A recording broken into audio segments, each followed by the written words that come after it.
Tara, samahan mo ako magluto nitong masarap at healthy na pansit palabok. Ipapakita ko po sa inyo kung ano ang mga ingredients, pati na rin kung paano ito lutuin. Umpisahan na po natin.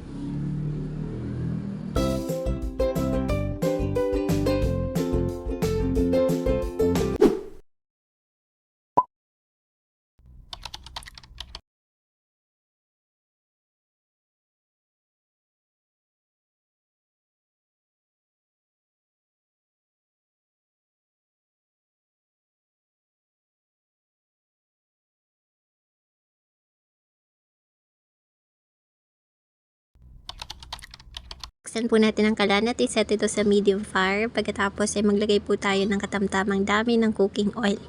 Dahil mainit na yung cooking oil natin, saute po natin ang ating garlic. Next ay ang ating white onions. Sunod na natin ang ating ground pork. Tapos ilagay na natin ang patis. Ilagay na rin natin ang ating black pepper. Next ang ating tinapa. Ihalo na rin natin ang ating tofu. Another patis pampalasa.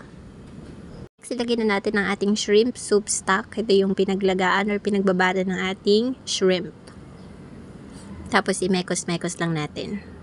Takpan po muna natin saglit at hintayin natin kumulo or mag-simmer. At this point, pwede na natin ilagay ang ating chicken cube. Tapos haluin lang po natin mabuti para matunaw ito. Ilagay na rin po natin to. Pagkatapos po ay maglagay po tayo ng katamtamang dami ng tubig. Tapos haluin po natin ng very light. Takpan po natin ito saglit. Tapos hintayin po natin kumulo. Tanan! Bumubula na siya. Ibig sabihin kulo na. So pwede na natin ilagay ang ating atsuete or pampakulay. So mekos-mekos lang din natin. At this point, tignan natin kung ano na yung lasa niya.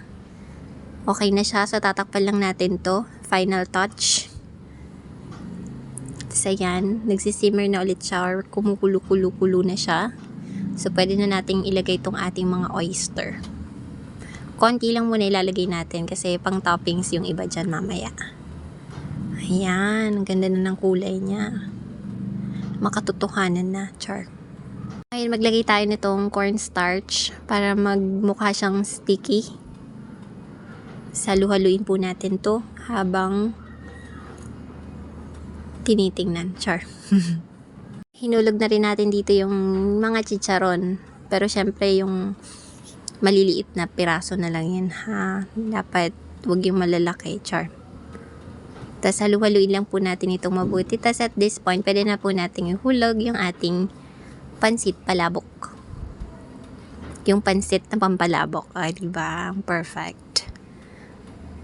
Hindi na namin napakita kung paano ito nilalaga. Pero syempre, ang gagawin nyo lang ay maglalaga kayo ng tubig, lalagyan nyo ng asin, tsaka ng mantika para hindi magdikit-dikit.